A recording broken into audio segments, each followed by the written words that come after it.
Clear prop. Tower 73, Yankee number 2, following twin traffic, 3 mile final, clear passenger. 1 Charlie Bravo, make straight in runway 25, join 4 mile final. This is Behind the Prop with United Flight Systems owner and licensed pilot Bobby Doss and his co-host, Major Airline Captain and designated pilot examiner Wally Mulhearn. Now let's go Behind the Prop. What's up, Wally? Hey, Bobby, how are you?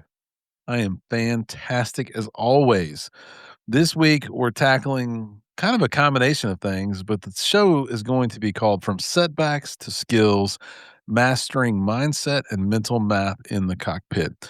We've talked a little bit about both of these things in other shows, and I think some of the feedback we got from a show we did a couple of weeks ago about disapprovals is what spurred some conversation with some of our listeners about really not just disapprovals, but kind of the overall setbacks that we experienced during our flight training.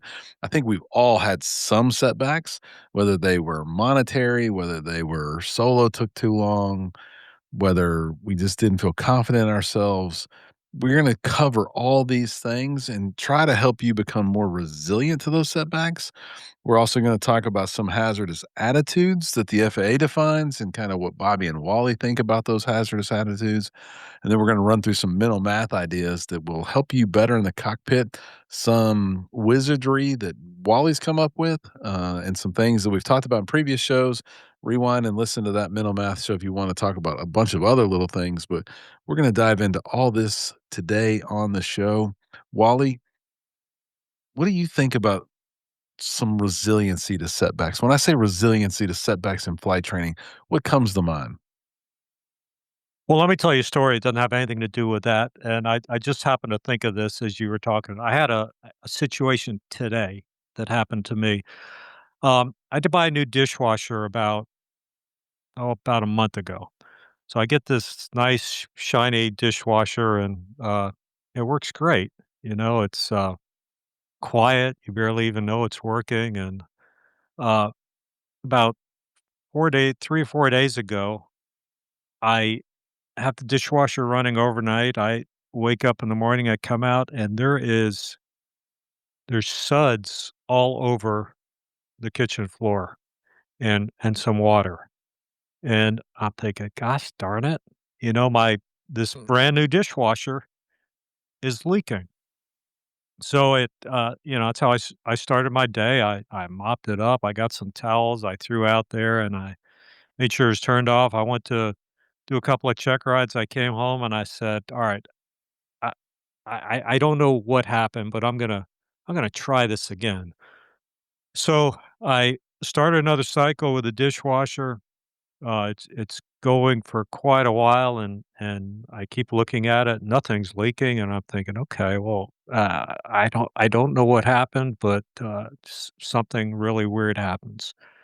Well, I come back about 30 minutes later, same thing. We got suds all over the kitchen floor. So mop it up and, shut it off. First thing I do yesterday morning, I call up the appliance company I bought it from. I said, "Hey, your dishwasher that you sent me, uh, 2, 3 weeks ago and installed, it's leaking." And, they said, "Okay, well, we'll get someone out there tomorrow." So the guy comes out tomorrow, and he tells me, he says, "Did you put any jet dry in here?" I don't know anything about dishwashers. But, it's this extra liquid that you put in dishwashers that I guess is supposed to help it dry. I mean, by the name jet dry, you would think it would help the dishes dry, right? And I said, "Well, yeah, it's got the little place down there for it." He says, "Yeah, but you're not supposed to use it in this dishwasher." And I went, "What?" He goes, "Yeah." He says, right here in the owner's manual, it says, to not use that." And I said, "Well, nobody reads the owner's manual," and I'm kinda laughing as I'm saying that. And he said, "Yeah," he says, "I don't understand the chemistry of it, but somehow, uh, suds will leak out of a dishwasher, but water won't," which seems kinda crazy to me, but anyway, he said that's what the case was. So he actually ran the dishwasher using vegetable oil, he says, which will counteract the chemistry of the jet dry. Bottom line is, I had to pay $120 for this guy to come out and tell me that Yep. because I made a mistake, and I laughed about it. I mean, yeah, the repair company, they deserve to be compensated for their time. They came out in a timely manner, and, we got the problem fixed, but the bottom line, it was a brand new dishwasher. I messed up, and so I think as pilots, we don't ever want to admit defeat. We don't ever want to admit that we messed up. But I think the first place we need to look when something happens is we need to look in the mirror because I can fix me. If I'm the problem, I can fix it or I can try to fix it. I have control. Maybe I don't have control over me, but I certainly have influence over me. So I think I know at the airline, that's one thing I have learned when I step on the flight deck of a big jet. If something's not working the way I think it ought to be working, first thing I'm looking at is what am I missing? Is there a circuit breaker out? Is there a switch that's not on? Because I've learned through experience, it's embarrassing to get on the radio and call maintenance, and a mechanic comes out and he says, "Well, Captain, it works a lot better if you turn the switch on." And they turn the switch on and they walk away, and you kind of feel like an idiot. So, um, I think I don't know. I think we got to look in the mirror first. So that's kind of a society thing now. Maybe it's an age thing. Everybody grew up with phones and all the data being pushed to them that we do think something else is always wrong. So I like that. How do we normalize ourselves when we have these setbacks? Let's think maybe more like that maintenance guy's laughing at you because you're the captain. He's definitely not making the money you're making, and he's like, "Golly, this guy should be able to do his job, right?" But you feel that. Absolutely. We feel that. We feel that as pilots all the time when we make that mistake. Um, we had a solo student that came back a little bit later than our policy, and I got onto them, and they feel crushed right now, no question that they made this mistake. All the while being pretty benign, but it is a small setback, and when you're in the solo phase of flight training, to her, it probably feels like a massive setback. How do we normalize those setbacks and get better and maybe learn from those setbacks? Well, I think first of all, we have to accept the fact that we are human and we are going to make mistakes. Mistakes will be made. Every one of my pre-flight briefings before we go out and fly the airplane, I will say to my applicant, you will make mistakes today. There is no such thing as a perfect flight. When you make that mistake, just manage it and try to, I'll use the golf analogy. Well, you hit a bad shot. Well, try to make a really good shot next time. It's not the end of Mm, the world. At United Airlines, we say there is no such thing as a perfect flight, and we debrief every flight. And and when we debrief, we're not just debriefing the bad, we're debriefing the good too. What went well, what went not so well. Again, I use the football analogy when Tom Brady or Peyton Manning watched game film, they just didn't watch the incompletions and the interceptions. You know, they they analyzed the completions. Okay, why did this play work today? So, um, I kind of gone off on a tangent. I'm not even sure what your original question was. well, it was just how do we normalize those setbacks? And then I think it does move into the self-talk that we both have. I think everybody has, some more than others. My flight a few weeks ago to Austin with a couple buddies to play golf into kind of the hill country, really bumpy landing into an airport I've never been to. I don't think I fought it to the ground, but I was getting to a point where I was about to go around and ultimately made a good landing. But the self-talk afterward was I just pummeled myself. You should have probably gone around. What would be one more lap in the pattern? There was some noise abatement rules at that airport that might have driven some of that decision for me to not go around because you had to climb to 2,000 feet and you couldn't turn for 1 mile. You know, all that stuff. Was that playing into me? Did I make bad pilot? You know, and yeah, ultimately, it was a good landing. I did a good thing, but that self-talk is something that drives me personally and crazy. I never good enough. I'm harder on myself than anybody else would be. How do we talk to ourselves tough, but then also let ourselves off the hook a little bit? Because we are gonna make mistakes, right? You don't Yeah. yell. I assume you're not the kind of captain that yells at your first officer. Um, I would assume you're kinda more of a coach. It's guess, but Yeah, well, I know you absolutely. Absolutely. there are Yeah. captains that You yell know though, right? Oh, yeah. Yeah. Yeah.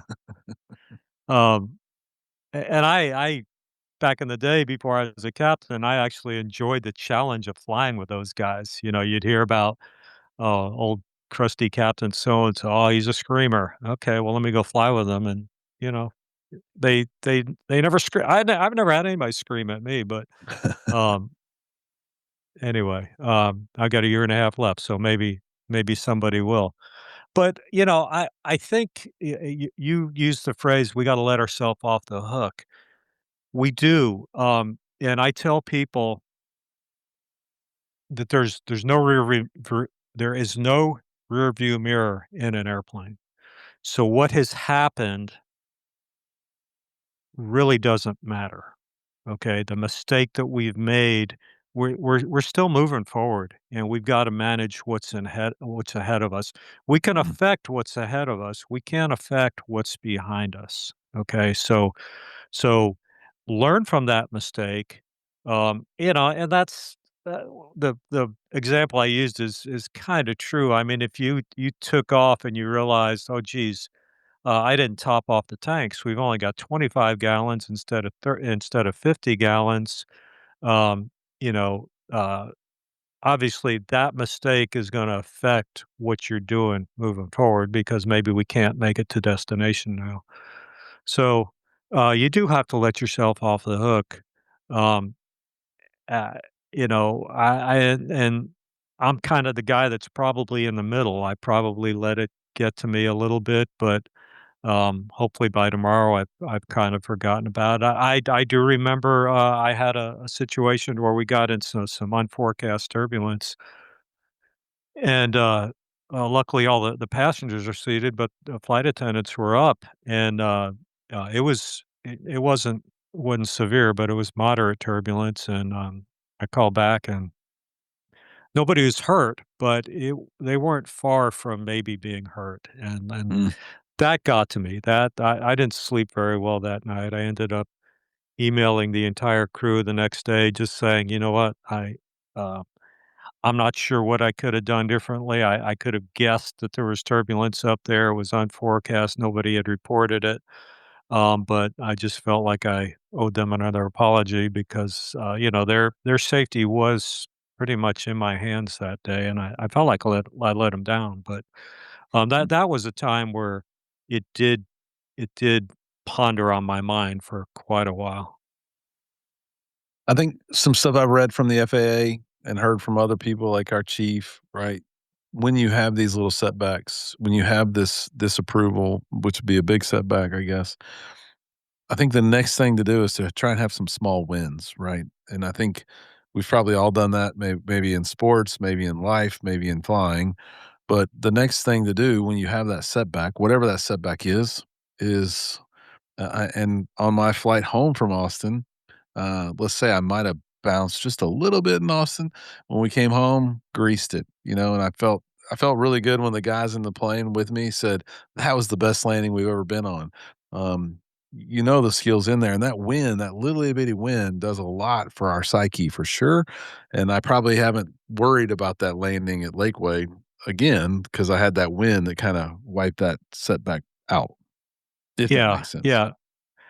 I'm the type that wants to get right back on the horse. If I have a setback, I want to get out there right away. You know, but sometimes weather plays into that, and you can't get back in the airplane, you know, for a few days. You know, a lot of what we do, I see people in the ground portion of a check ride. They're afraid to make a mistake, and you know, I'll ask them a question.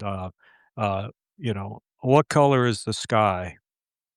And they just, they ponder and, they're thinking, and you know, obviously, I'm using a very easy question here, but I I tell them, I say, "Look, you don't have to make 100 in here. Let's just come up with an answer and go for it." I mean, you're telling me by the fact that it's taking you so long to answer me, you're telling me you kinda don't know the answer. You're Mhm. struggling with it, but again, you do not have to make 100 on the oral portion. Now, I will say this, if it is something that you were found deficient on the knowledge test, um, that's kind of a different story because you've already missed that. So if you can't compute uh, I don't know, uh, takeoff distance, and that's something that you missed on the knowledge test, and then we ask you on the, ground portion, and you can't compute it. Well, now we've got a little bit more severe of a problem. Yep. All right, so we've become resilient to those setbacks. We've come up with some ideas and tips and tricks there. Let's go to part 2, which is the hazardous attitudes. I think I've seen every variation of hazardous attitudes at the fly school at some level. Well, I've seen 1%, I've seen 110%. The one I think I see the most is probably macho. Um, there's 5 of them: macho, resignation, anti-authority, impulsivity, and invulnerability. Um, I think this is a male-dominated field still. I think there's more males that are training than females, and we all have big egos, so we think we can do anything. I don't know that there's anything you have to prove in a plane, is there, Wally? No, no, absolutely not.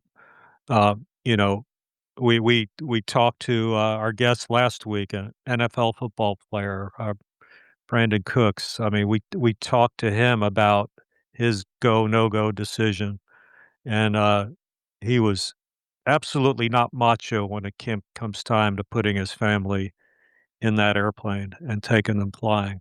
Now, you think he's pretty macho out on the football field when he's looking at that defensive back who's up in press coverage and, there's a safety over the top that's gonna double team him? I'll bet he is, and I think you'd want that in that kinda situation, but when it comes to airplanes, he's absolutely not. Yeah, and I don't know if it was macho-ness or the need to go-ness that I had at one point in my flying career, but, I've been pressured to go. I've talked a lot about my trip back from Dothan and really wanted to go, but making the decision to stay. Like, there's nothing to me, and I have a huge ego, but there's nothing that makes me feel macho about starting a prop plane and thinking I gotta get somewhere. Um, resignation, I don't know if it's the exact opposite, but I would say that the giving up component is pretty dangerous, could be pretty dangerous, right? We gotta Yeah. aviate, navigate, communicate. We can't resign ourselves that this will never happen. It's not gonna happen to me. All of those things could be really bad. I don't see that very often. I've seen some people say they'll never be ready to solo. I was probably the guy who was slow to solo.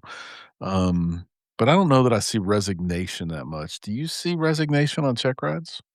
I actually do, and I've seen it rear its ugly head, here more so than, here lately.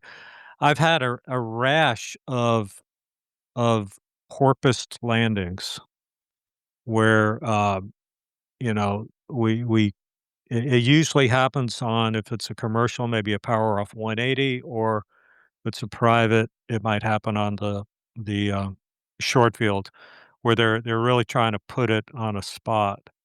We start porpoising, and, you know, you debrief it, and you're thinking, "What in the world was going through your head?" He says, "Well, I really sorta didn't know how to control it at that point." Um, Mm. and I said, "Well, did a go around ever occur to you?" "Well, it did, but I didn't." And I go, "Yeah, I know you didn't. We did 16 landings." Uh, but, uh, so I guess you'd call that because I feel like they gave up on the maneuver. Yeah, that's a slippery slope. Porpoising still scares me to death. Anti-authority, um, ignoring rules. I don't think the person that got back a little late last night really ignored the rules, but I know that they challenged them and they lost, if that makes sense, right? Yeah. I don't think I see people fighting about airspace but there's everybody wants to fight about a crosswind component. Um, 5.5 and the rule's 5, like, why can't I go? If you break that rule, you're gonna break a lot of other rules. I like to ask younger pilots, when I say younger, I mean in flight time hours, like, what's your personal minimums on ice? And we live in Houston, so, like, most people don't even think about that. Right. But if you don't have one, then you're not thinking about all the bad things that could happen, right? So, I Right. think anti-authority to me becomes more about pushing the envelope a little bit and could look like macho, or other things, but at the end of the day, it's, the rules are in place for a reason and no reason to become a statistic, so don't be anti-authority for sure. Well, I tell Um, people, I tell people, I said, you're going into a highly regulated, uh, industry, if you will, and I mean, we got rules for everything, um, and, uh, I tell, boy, if my employer, if United Airlines says, "Hey, effective tomorrow, we're gonna start wearing pink pants," my response will be, "Okay, alright, just you be you pay me good money, so, alright, you want me to wear pink pants? I'll Yep. rock the pink pants." Yeah, I normally when I deal with my employees occasionally and they're kinda pushing back on something, I'm like, "There's no way you would do this at the airlines, like, why is this job any different? Like, respect the bigger picture here, people. Come on." Right. Uh, Impulsivity, uh, I think I see this. I think I see this a lot where people just don't think. Um they're on the schedule for the solo, they start pre-flighting, they start doing some math and filling out the dispatch sheet, and it's a 19 knot crosswind. I'm like, "Ye you're not gonna get to go." Um, Yeah. I think I think I've been there. I have a million examples, but I think that that's more unintentional than intentional, but sometimes it's just the way the world works now that we do things without thinking. We're kinda numb to our environment maybe. Do you see any impulsivity on check rides in the flight portion? Yeah, yeah, I see when we get to the time where and it usually has to do with weather, just kinda what you're saying, and I will hint to the applicant, I'll say, "Well, how do you feel about the weather?" "Oh, we're good to go. We're good to go." I go, "You you're you're happy with the winds?" "Oh, yeah, yeah, I've flown in that before." So, "Okay, alright." And, I will usually, I'll say, just keep in mind that the standard is the standard. We don't have gusty wind standards and, non-gusty wind standards. We're supposed to land on the center line whether we got a crosswind or not. And, that's I don't know, that's almost me saying, "I wouldn't go, but alright, let's go." And sometimes it works, sometimes it doesn't. I just recently, I've had 2 guys, and before we ever left the building, I'm sitting there saying, "Okay, alright, let's go." We go, and we got out in the airplane. I'm sitting in the airplane with my headset plugged in, and they're getting in and, just about ripping the doors off the airplane, and they finally say, "You know what? I'm not I'm not feeling it." I go, "I think that's a really good decision." Yeah. Invulnerability. Um, this is one I see, right, that I've always been a little skittish, afraid of flying. Well, not afraid's not the right word. I give it an undue amount of respect of how bad it could end, I guess, right? What's the worst case scenario? Um, I think I see people think it's just a car and we're going to the market, right? Like we're going, Yeah, we're sending it. yeah, Yeah. right. Thunderstorms, lightning, don't matter. We're just driving around the block. We're just gonna stay in the pattern. I mean, um, there have been a number of instances where people don't think about what could go wrong. And if there's one piece of advice I would give all pilots, it's really focus on that component, right? Like it's just Brandon said it. There's just I don't have a reason why I have to fly. That's me. Right. You're a little different. But I still think your company would respect you if you said no, not this time, for whatever the reason. You did it Absolutely. 10 days in a row, they might start Yeah. asking you to go see somebody. But, Right. I think that the statement that it's not gonna happen to me or it won't happen to me, it can't go wrong, those definitive answers are really off the mark. It can happen to any Yeah. of us at any point in time. Yeah. And, going back to the anti authority thing, I will say this to the flight instructors. If you explain to your student why a rule is a rule, I think I think you get a little bit more street cred. It's this way because of this. Mm, And usually most of the rules have been written in blood. Um, yeah. you know, I can't think of anything right offhand, but I could think of the de-icing procedures that we have at United Airlines. They're pretty comprehensive. I mean, we have uh, checklists, and where 40 years ago we didn't have that. You just kind of looked Mm, out there. How's it look? Looks pretty good. Let's go.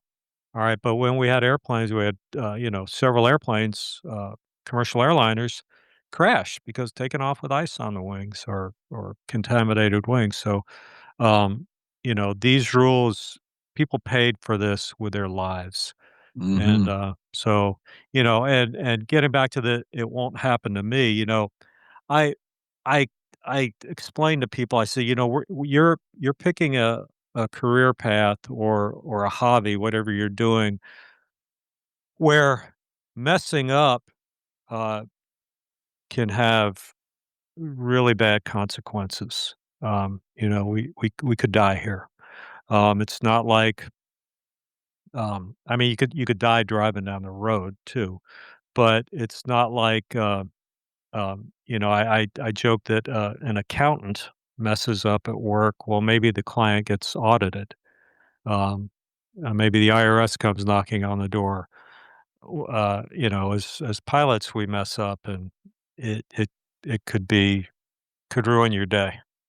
no doubt, no doubt. And if it's not been written in blood, it's been written with bent aluminum. That's for sure, right? So, um, I'm not trying to prevent anyone from flying or being successful, but I am preventing them from making a really bad decision based on some boundaries that they don't even understand yet or some guardrails they don't even understand yet, whether it's temperature dew point spread or it's the crosswind component. We're just not going to go. We had an instructor this week who didn't feel comfortable going and the customer was adamant and the customer's father was pretty adamant that they should go. Um, and I think she made a great decision to not go. And I think once management had a conversation with dad and student, they were okay with it. But man, that pressure from multiple directions can get in our heads and make us feel like we got to do something we shouldn't do. So stay Right. strong to those things for sure. All right, part 3, mental math hacks. If you listen to the show at all, and if this is your first episode, I'll just tell you, Wally and I both are fairly good at math and enjoy the sport of math. So we are going to share some ideas and some calculations. Wally, we talk about fuel, and we want to bring our puppy dog with us that weighs. I think you always say the puppy dog weighs 12 pounds, but we're at max gross weight. What on earth could we possibly do? And everyone says to you, we can't go. Right. Well, uh, 50 gallons to go 50 miles is probably not necessary if I think about it from my own perspective. Exactly. Exactly. You know, uh, so many of my applicants when I uh, talk to them about taking fuel off the airplane, they don't want to do that, and um, Well, don't forget they'll to hear you say, what are the 5 most important things about flying? well, that's true. Fuel, fuel, fuel, fuel, and fuel. Was that There 5 you or was go. that 4? That Um, was 5. yeah. Um, a lot of people will tell me, well, when I get in my own personal airplane, I am always topping it off because it's in the PHAC or the airplane flying handbook. It says talks about getting condensation. Well, if you actually read the entire sentence, it says if the airplane is not going to be flown for a prolonged period of time, that you should top it off. I've got a Piper Saratoga, holds 102 gallons, burns about 20 gallons an hour, so it has about a 5-hour range. I've my personal minimum, I don't want to fly the airplane more than about 3.5 hours, and that's even pushing it. So what I like to do when I come in, if I don't know what my next mission, my next trip is going to be, if I know what I'm going to do, if I know it in a week, it's going to be myself and another person, and we're going to go 200 miles away, I'll go ahead and top it off. But if I don't know, I bring the airplane up to 70 gallons. So, 30 gallons below being topped off. So that gives me about 3.5 hours. Um, but I think what we need to know with our airplanes, regardless of what you're flying, is about what your fuel burn is. And I try to get people to think of fuel as not gallons or not pounds, not a unit of measurement, but a unit of time. How much fuel does the airplane hold? How much fuel do we have in the airplane? We have 4 hours. Okay, we're taking a 3-hour flight, so that means we're landing with 1 hour, 60 minutes. Okay, now we're 2 minutes late at our first checkpoint. Well, now we're landing with 58 minutes. Now at the next checkpoint, we are a total of 6 minutes late. Now we're landing with 54 minutes. We're trending the wrong way. And, it might be, what's wrong here? Are the winds off? Are we at a different altitude? Or do we not have the proper power setting?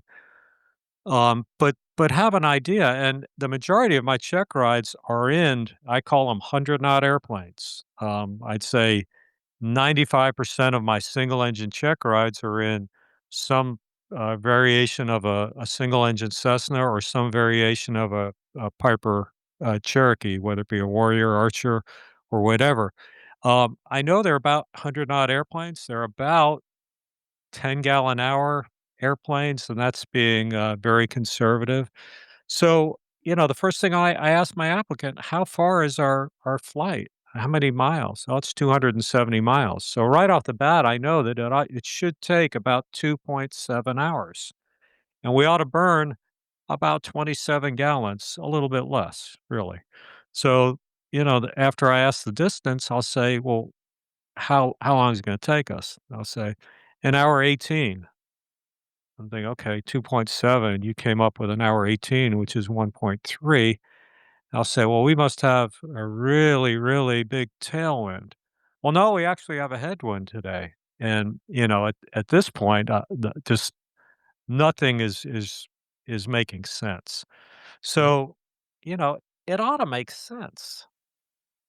Yeah, and so I think for sure in the training world, the 100 knots, 10 gallons an hour, all that makes a ton of sense, and those are really simple. Normally, those are really, really easy. We've got 3 that maybe aren't so easy, but will help you with some calculations that you should be calculating or knowing, but kinda getting really easy. I'm gonna start with the easier of the 2 that you brought to the table, Wally, and let's do the true airspeed trick. What is your trick, and this is published out there on the web and other places too, but what is your trick for calculating true airspeed, in an airplane? Okay, so the airspeed that is indicated on the airspeed indicator is obviously indicated airspeed. And you might have an airplane that has fancier equipment, maybe a G5 or a G5 or a GI 275 or a G1000, where true airspeed may actually be displayed. If you got that, you're cheating and it doesn't count. But anyway, so Mhm. let's say you're in an airplane where you don't have that. True airspeed is approximately 2% higher per 1,000 feet. So let's say we're in an airplane and we'll make the math really nice and easy. We're indicating 100 knots and we're at 4,000 feet. Okay, 4,000, 4 times 2 is 8. So our true airspeed is going to be about 8% higher than our indicated airspeed. Again, indicated 100, 8% of 100, I think most people can figure out is 8 knots. So our true airspeed is pretty much 108 knots. So where this comes into play is we're flying along and we're not hitting those checkpoints at the right time. And I'll say to the applicant, well, what true airspeed did you calculate us at? And they'll say, well, 115. And I'll say, well, what is our true airspeed right then? And they will give me indicated airspeed. Now, Mm. most of these airspeed indicators have an altitude and a temperature where you can kind of manipulate a little bit and actually uh, do it within the airspeed indicator itself. Most people don't know how to do that. Um, but if our true airspeed is not right, well, then our ground speed's not going to be right. Our fuel, nothing's going to be right unless we're really close to being in the ballpark. Yeah, and I love that trick because as and having the opportunity to fly the Vision Jet, you get much, much, much higher in the air, right? The indicator airspeed Yeah. goes way, way down. Like Right. I think I've Right. seen at altitude, 31,000 feet, like 168 knots on the Yeah. airspeed, indicated Yeah. airspeed. But we're doing much faster over the ground, right? Because we're at Right. 31,000 feet. That's 62% more than Right. that. Like now you're talking, we're almost 300 true airspeed. Like that's a big deal. At Yeah. least Yeah. It is a 250 big ish deal. in that case. So Yeah. knowing that rule of thumb, maybe not that much difference in the grounds or the true airspeed in a single engine trainer, but man, as you start flying bigger things, it's a big, big deal. Yeah. Yeah. The higher you get, obviously. So the more difficult one, but not too difficult unless you really aren't good at math, is your the Wally trick for density altitude. You say this is your breakfast game. Yeah. So I'm such a geek. I'm such an airplane geek that my routine for the morning is to get up, come out, turn on the coffee maker. Hopefully, I don't have to mop up suds from the dishwasher. And I get my coffee going. I fix my bowl of cereal or cut my grapefruit or whatever I'm going to eat. I'll sit down and I will pull up the weather at my local airport. And I'll look at the temperature and I will look at the altimeter. And before yeah, I'm using ForeFlight just like everybody else is. And I know ForeFlight calculates density altitude for you, but my little game is to uh, take my altimeter setting and my temperature and try to figure out what density altitude is. So I will ask my applicants on checkride, what is density altitude? And I'll get one of two answers, and I like them both. Well, the layman's answer is it's the altitude that the airplane thinks it's at. And I like that. That kinda says performance-wise, the airplane thinks it's at 8,000 feet where it's really down around sea level. The other answer is, and this is really the book answer, it's pressure altitude corrected for non-standard temperature. So, then I'll say, "Well, how do we figure out pressure altitude?" I say, "Let's say we're sitting in the cockpit and we wanna know what pressure altitude is." And I'll get all kinds of, "Well, it's, this measured from a datum plane." I guys, I don't even know what you're talking about. How do we figure out pressure altitude? Very simple. You just dial the altimeter down to standard, pressure, which is 29.92, and you read the altimeter. Okay, so it's really nice that for every point oh 0.01 we adjust the altimeter, the altitude goes down 10 feet. So if let's say we're at, let's use Hooks Airport, 152 feet elevation, and the altimeter is 29903. We dial it down 0.01 to 2992. 0.01 equals 10. So pressure altitude at Hooks Airport is 142 feet. Now, in that case, could we get by with not even making the adjustment? We probably could. Let's say the altimeter is, okay, I'm going to use real numbers. These are real numbers from about 2 hours ago. The altimeter at David Wayne Hooks Airport was 30.04. So 2992 to 3004 is 0.12, which is 120 feet. So I take 152, I subtract 120, and I come up with a pressure altitude of 32 feet. Okay, now we have to adjust for non-standard temperature. And the temperature at this particular time was 27 degrees Celsius. And we all know that standard temperature at sea level is 15. So 27 is 12 degrees above 15. Take 150 feet for every degree above standard we are. And in this case, it would be 150 times 12. That's 1,800. Add 1,800 to 32, and that gives you a density altitude of 1,832. I look at what ForeFlight calculated, and it calculated 1,646. Now, this number is going to give you a more conservative number. My way of doing it, it's going to give you a less performance number. So if we're failing on the wrong side, we're failing on the more conservative side. If we say, hey, from a performance standpoint, we're at 1832, we're really at 1632. I did this for 4 airports today. I did it for David Wayne Hooks. I did it for Denver International Airport because of the higher altitude. I did it for Palm Springs, basically a desert airport. And I did it for Honolulu, Hawaii, a very damp sea level airport. One thing you have to remember about the higher elevation airports is standard temperature goes down 2 degrees for every 1,000 feet. So Denver has an altitude of 5434, call it 5,000, 2 degrees per 1,000 feet. So standard temperature is 10 degrees less up there. So standard temperature at Denver is 5 degrees. I plugged in the altimeter, I plugged in the temperature. I came up with a calculated density altitude of 7344 in Denver. ForeFlight told me 7,071. So I was off by about 250 feet, about 3%. I look at Palm Springs, and here's one where the percentage may be off a little bit more, and I think it's because of being such a dry environment.